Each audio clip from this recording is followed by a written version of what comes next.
ये हैं बीजेपी विधायक रामवीर सिंह पठानिया, बीजेपी के प्रवक्ता भी रह चुके हैं। इन्होंने एयरफोर्स को बोला है, एयरफोर्स को, अपने सोल्जर, एयरफोर्स के जो जवान हैं उनको बोला नालायक हैं, सब सोते रहते हैं, गलती हमारी है, हम ही उनको पलकों पर बिठा के रखते हैं। इनका ये वीडियो वायरल हो रहा है। इसी वीडियो में ये भी कह रहे हैं कि हमने ऑपरेशन सिंदूर में देखा कि ये सब क्या कर रहे थे। इसके तहत इन्होंने क्या किया, ऑपरेशन सिंदूर पर भी सवाल उठा दिया है। ऑपरेशन सिंदूर के दौरान सबके ध्यान में एयरफोर्स स्टेशन में क्या हुआ? नालायकी होगी इनकी, सोए होंगे ये लोग, हमारा तो कोई कसूर नहीं है। हम लोगों ने तो अपने पलकों में। ये बीजेपी विधायक अपने गटर छाप बयान में जिस एयरबेस की बात कर रहे हैं, मतलब Udhampur airbase, Udhampur east airbase Jammu Kashmir में है, उसकी बात कर रहे हैं और जहां पे तैनात जवानों को ये नालायक कह रहे हैं। हम वीडियो में बताएंगे कि ऑपरेशन सिंदूर में उसी एयरबेस पर तैनात एक जवान कैसे शहीद हो गया पाकिस्तान के हमले में, ये भी आपको वीडियो में बताएंगे। ये हैं देश के प्रधानमंत्री नरेंद्र मोदी, कैसे ये पहले ऑपरेशन सिंदूर पाकिस्तान के खिलाफ चला रहे थे, अब जो है ऑपरेशन सिंदूर जो है पाकिस्तान से हट करके अब भारत में चल रहा है। ऑपरेशन सिंदूर बंद नहीं हुआ है, ऑपरेशन सिंदूर अभी भी चल रहा है, बशर्ते पहले ये देश की सेना चला रही थी ऑपरेशन सिंदूर। किस लिए चला रही थी? पाकिस्तान पे हमला कर रही थी, पहलगाम में हुए आतंकी हमले का बदला लेने के लिए। लेकिन अब जो है मोदी जी चला रहे हैं ऑपरेशन सिंदूर। मोदी जी ऑपरेशन सिंदूर चला चला करके अपने लिए वोट इकट्ठा कर रहे हैं, घूम घूम के कह रहे हैं कि मोदी का खून गर्म है, उनका दिमाग ठंडा है, इनके रगों में सिंदूर बह रहा है, सिंदूर उबाल मांग रहा है। इस तरह की बातें कर करके ये जो है ऑपरेशन सिंदूर को भुना रहे हैं और एक नया ऑपरेशन सिंदूर ये अब भारत में चला रहे हैं, जिसके तहत अब घर घर में, पूरे देश में घर घर में ये सिंदूर भेजेंगे। ठीक है, तो ये इस तरीके से कर रहे हैं। लेकिन इनके जो नेता हैं, भाजपा के जो नेता हैं, वो किस तरह से गटर छाप बयान दे रहे हैं ऑपरेशन सिंदूर से जुड़े हुए। उसी गटर छाप बयान में एक लिस्ट और आ गया है, एक नाम और आ गया है, और ये नाम है रणबीर सिंह पठानिया का। रणबीर सिंह पठानिया उधमपुर से बीजेपी के विधायक हैं और इसके पहले ये बीजेपी के प्रवक्ता भी रह चुके हैं। उधमपुर में ही इंडियन एयरबेस है और हुआ ये है कि इंडियन एयरबेस के सामने जो सड़क जाती है वहां पर दुकानें हैं, वहां इंक्रोचमेंट है। तो इंडियन एयरबेस ने उन सभी दुकानदारों को नोटिस जारी कर दी, जितने मकान हैं उनको भी नोटिस जारी करके बोला कि दुकानें और मकान हटाइए, नहीं तो हम इसको गिराएंगे और सड़क को चौड़ी किया जाएगा।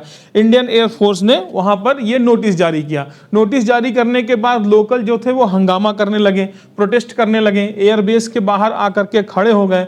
और जब ये बात रणबीर सिंह पठानिया को पता चली तो रणबीर सिंह पठानिया भी अपनी वोट बैंक की राजनीति करने के लिए बीच में पहुंच गए और जाकर के पैरवी करने लगे उन लोगों की जो वहां प्रोटेस्ट कर रहे थे। उन लोगों के साथ प्रोटेस्ट करते हुए रणबीर सिंह पठानिया भी आवेश में आकर के बयानबाजी करने लगे, बड़े बड़े बोलने लगे। इन्होंने बोला कि इंडियन एयरफोर्स का बेस जो है इन्हीं लोगों ने जमीन दी और वहां पर लगवाया, वहीं पर इंडियन एयरफोर्स का बिठाया। ऐसा कोई नियम नहीं है कि कोई कब्जा कर सके जमीन में, लेकिन हमने जमीन दिलवाई, सरकार भी कब्जा करेगी तो मुआवजा देगी। ये सारी बातें ये कह रहे थे। आवेश में बहकर इन्होंने ऑपरेशन सिंदूर में उधमपुर एयरफोर्स का जो बेस है उस पर भी सवाल खड़ा कर दिए। उन्होंने बोला कि ऑपरेशन सिंदूर में हमने देखा कि ये लोग क्या कर रहे थे।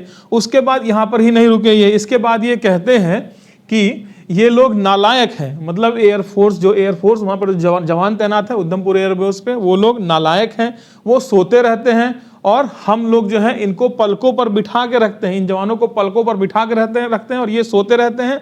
और जब ऑपरेशन सिंदूर चल रहा था तो हमने देखा कि ये लोग क्या किए। आगे हम ये भी समझेंगे कि ये ऑपरेशन सिंदूर पे उधमपुर एयरबेस को ये क्यों इस तरह टारगेट कर रहे हैं कि हमने देखा। लेकिन यहाँ सवाल तो ये खड़ा होता है कि इस तरह की इनके बयानबाजी को क्या पाकिस्तान जो है वो अपने पक्ष में यूज नहीं कर सकता है? जैसा कि हमने कुछ दिन पहले ही केस देखा था नेहा सिंह राठौर का। नेहा सिंह राठौर के केस में भी यही हुआ था कि नेहा सिंह राठौर ने एक बयानबाजी की थी जिसको पाकिस्तान में चलाया गया और चला करके भारत की छवि को बिगाड़ने का काम किया गया। तो वहां पर नेहा सिंह राठौर को एक FIR भी झेलना पड़ा, केस भी झेलना पड़ा कि उनके बयान को पाकिस्तान जो है यूज कर रहा है भारत की छवि खराब करने के लिए। तो सवाल यह उठता है कि रणबीर सिंह पठानिया के बयान को भी तो पाकिस्तान इस्तेमाल कर सकता है भारत की छवि खराब करने के लिए, भारत की फोर्सेस की छवि को खराब करने के लिए, जैसे नेहा सिंह राठौर के केस में हुआ। तो क्या इनके ऊपर भी कोई FIR भाजपा करवाएगी या कोई FIR होगी कि इनको बरी कर दिया जाएगा, इनको बचा लिया जाएगा? ये भी समझने वाली बात है। फिलहाल आगे जब इनका ये बयान वायरल हुआ, इनका ये बयान लोगों तक पहुंचा, तब इनको होश आया और होश आते ही ये क्या करने लगे, फिर से वही बात, जैसे भाजपा के बाकी नेता एआई को दोष दे देते हैं, एआई को दोष देकर के कहने लगते हैं कि हमने नहीं बोला, ये तो एआई जनरेटेड है। वैसे इन्होंने बोला कि ये मैंने तो बोला नहीं, ये तो वीडियो कोई एडिट करके चला रहा है मुझे बदनाम करने के लिए, अब मैं कार्रवाई करूंगा, इसकी मांग करता हूं कि इसकी जांच हो, ये कोई मेरे खिलाफ कॉन्स्पिरेसी कर रहा है और इसकी जांच करा के मैं उसको सजा दिलाऊंगा। इस तरह की बात जो है ये करने लगे। मेरे लिए सेना के लिए, मेरे अंदर सेना के लिए बहुत ज्यादा वो है, प्रेम है, इस तरह की बात, हमें अपनी सेना पे गर्व होता है, हमारी सेना ने बहुत अच्छा ऑपरेशन सिंदूर में ऑपरेशन को अंजाम दिया, पाकिस्तान के छक्के छुड़ा दे, इस तरह की बातें ये बाकी बयानबाजी करने लगे जब इनका मिट्टी पलीत हो गया। अब देखिए उधमपुर एयरफोर्स जो है, एयरफोर्स स्टेशन उधमपुर का, ये जम्मू कश्मीर में है। जम्मू कश्मीर में होने की वजह से ये बॉर्डर के बहुत करीब है और जब भारत ने ऑपरेशन सिंदूर के तहत पाकिस्तान पे हमला किया, उसके बाद पाकिस्तान ने भी अपना ऑपरेशन शुरू किया, उसका नाम था ऑपरेशन बुनियान मरसूस। अब देखिए होता क्या है कि जब पाकिस्तान अपना ऑपरेशन भारत के खिलाफ चलाता है तो भारत पे वो भर भर के ड्रोन दागता है, फर्जी ड्रोन तुर्की वाले दागता है। तो जब ये ड्रोन भारत पर आते हैं तो उधमपुर एयरबेस से ही उनको इंटरसेप्ट किया जा रहा था। इंटरसेप्ट करने के दौरान क्या होता है कि एक ड्रोन को जब इंटरसेप्ट किया जाता है तो वो ड्रोन जब नीचे आके गिरता है तो उसके चपेट में आ जाते हैं सुरेंद्र सिंह मोगा जी। ये भारत के जवान हैं, उसमें इनकी ड्यूटी, इनकी तैनाती उसी उधमपुर ईस्ट एयरबेस पर थी और उसके चपेट में आने के बाद ये शहीद हो जाते हैं। अब ये वहां से शहीद हो जाते हैं अपनी ड्यूटी देते देते उसी एयरबेस पे, जिस एयरबेस को रणबीर सिंह पठानिया, ये रणबीर सिंह पठानिया जिसको टारगेट कर रहे हैं कि कह रहे हैं कि वो सब सोते रहते हैं, नालायक रहते हैं, तो इनसे रणबीर सिंह पठानिया से एक सवाल तो पूछना चाहिए कि क्या ये जवान जो उस दिन तैनात थे, जिनकी उस दिन शहादत हो जाती है, क्या ये नालायक हैं, ये सो रहे थे, ये सोते हुए मारे गए, और ये जो जिन मैं क्या बोलूँ, ये गटर छाप जो जब बात करने वाले, बयानबाजी करने वाले नेता, ये इनकी हैसियत है कि ये देश के जवानों को पलकों पे बिठा के रखेंगे? क्या इनकी हैसियत है? ये सारे सवाल तो पूछना चाहिए, हर किसी को पूछना चाहिए, देश की हर जनता, हर एक नागरिक को पूछना चाहिए, मीडिया को पूछना चाहिए।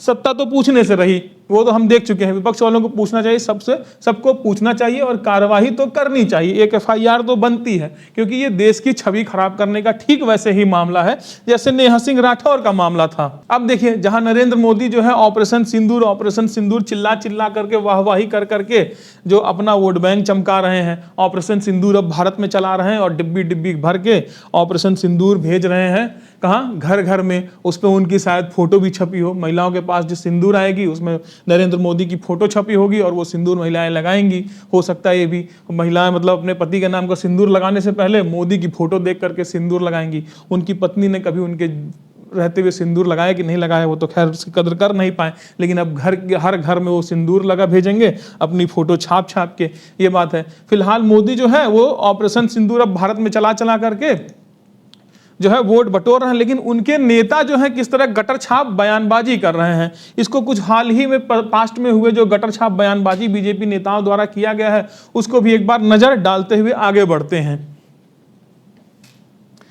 देखिए स्क्रीन पे ये खड़े हुए चिल्लाते हुए नजर आ रहे हैं विजय शाह ने बोला सोफिया कुरैशी को कि वो आतंकवादियों की बहन है और हमने उनकी बहन से ही उन पर हमला करा दिया। इसके लिए इनकी लाख किरकिरी हुई, बहुत किरकिरी हुई, दुनिया भर की किरकिरी हुई। सुप्रीम कोर्ट ने बोला कि एफआईआर करो, जेल में डालो, लेकिन मजाल किसी थाने पर इनके खिलाफ एफआईआर हो सके, मजाल बीजेपी ने कोई कार्रवाई की हो, कोई कार्रवाई नहीं हुई, कोई एफआईआर नहीं हुई और अभी भी ये घूम ही रहे हैं। हालांकि कार्रवाई चल रही है, जो भी जांच है चल रही है, सुप्रीम कोर्ट के दबाव की वजह से चल रही है, अदरवाइज नहीं चल रही। तो इस तरह की बयानबाजी करने के बाद भी ये भाजपा में बने हुए हैं। हालांकि बाद में इन्होंने फिर माफी मांगी कि नहीं मैं उनको अपनी बहन मानता हूँ, इस तरह की चीजें।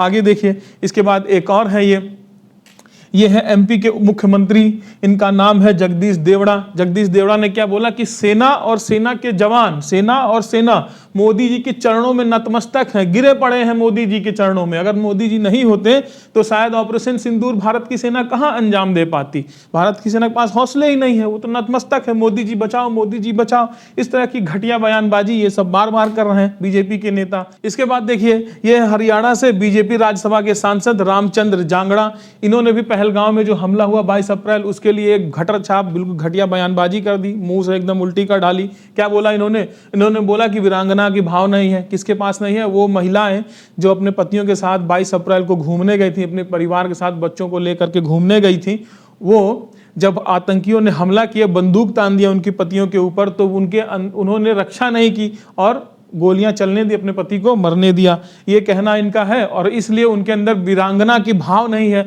अपने पत्नियों के लिए लड़ नहीं पाई, ये भाई साहब का कहना है। ये जो नेता है, ये क्या करते हैं, इनके बड़ी बड़ी गाड़ियों में काफिला चलता है। एक गाड़ी इनकी फॉर्च्यूनर लेके चलते हैं, बड़ी बड़ी गाड़ियां, उसके पीछे 4-5 गाड़ियां और सिक्योरिटीज गाड़ियां, सिक्योरिटी लगी हुई है, करोड़ों की सिक्योरिटी इनके ऊपर खर्चा होता है। इनकी जब पत्नियां, इनकी जब बेटियां घूमने जाती है मार्केट में, बाजार करने, अपने लिए लाली लिपस्टिक लेने जाती हैं, तो उसके लिए भी सिक्योरिटी जाती है। और इसके बाद भी ये इस तरह की घटिया बयानबाजी कर रहे हैं, अपनी गिरेबान में झांक करके नहीं देख पा रहे हैं कि इनकी क्या हैसियत है। खुद एक सिक्योरिटी गार्ड के बिना इनके घर की महिलाएं आलू तक लेने नहीं जा सकती हैं और जाती भी नहीं होंगी। इतनी हैसियत इनके पास ना होने के बजाय देश की मिडिल क्लास आम जनता की महिलाओं को ये क्या कह रहे हैं कि वीरांगना का भाव नहीं है, क्यों नहीं लड़के मर गई। इनको समझाओ भैया, एक महिला जो होती है उसके अंदर बहुत जिम्मेदारियां होती हैं। इनको भी कोई समझाओ कि देश की आम महिलाएं जो हैं, औरतें हैं, वो कितनी ताकतवर हैं, उनके अंदर क्या ताकत है, इनको क्या पता। इस तरह की घटिया बयानबाजी ये लगातार कर रहे हैं। इस तरह की बयानबाजी ये ऑपरेशन सिंदूर के बाद लगातार कर रहे हैं। और यहाँ क्या हो रहा है, यहाँ मोदी जी जब रोड शो करने जा रहे हैं, उनके नेता विजय शाह, जिस सोफिया कुरैशी को आतंकवादियों की बहन बोल देते हैं, अब क्या हो रहा है, जब मोदी जी गुजरात में रोड शो करने गए तो वहां सोफिया कुरैशी के घर वालों के पास बकायदा एडमिनिस्ट्रेशन से फोन आता है कि आपको आना है, मोदी जी रोड शो कर रहे हैं और आपको उस रोड शो में आना है। रोड शो में आ करके आपको मोदी जी जब गुजरेंगे तो फूल माला बरसाना है, ये करना है। सोफिया कुरैशी के घर वालों को बुलाया गया और उनसे इस तरह का काम करवाया गया कि आपको मोदी के रोड शो में आना है और मोदी की वाहवाही करनी है। जैसे मोदी ने ही सोफिया कुरैशी को पाल पोस के बड़ा किया और उसको ही फौज की ट्रेनिंग दी। उसके पहले मोदी जी क्या कहते थे मुसलमानों के लिए, सोफिया कुरैशी ने साबित किया। ये क्या कहते थे, कपड़ों से देखकर पहचान लेते हैं। अब ये क्या पहचान रहे हैं कि सोफिया कुरैशी के घर वालों को बुला रहे हैं कि मेरी रैली में आओ। तो इस तरह की घटिया बयानबाजी बीजेपी की तरफ से लगातार हो रही है और उस तरह की एक बयानबाजी फिर से आई जो शर्मिंदा करने वाली है, देश की आम जनता को शर्मिंदा करने वाली है, फोर्सेस को शर्मिंदा करने वाली है। और मैं तो कहता हूं भैया, इस पे होनी चाहिए एफआईआर की मांग होनी चाहिए। अगर आपको भी लगता है कि एफआईआर होनी चाहिए तो कमेंट बॉक्स खुला हुआ है, उसमें भी आप मांग करिए कि रणबीर सिंह पठानिया के ऊपर एफआईआर कीजिए, जेल में भेजिए। ऐसे नेताओं की जरूरत नहीं है जो देश की फोर्सेस के ऊपर उंगली उठाए, उनको नालायक बोल दें और बोल दें कि वो सोते रहते हैं। और भाई लड़ाई लड़ने तो यही जाते हैं असली, बाकी आर्मी तो है वो सोई हुई है। तो वीडियो कैसा लगा हमें बताइएगा। एक प्रयास था हमें आप तक इस खबर को सच्चाई से पहुंचाने का। नमस्कार।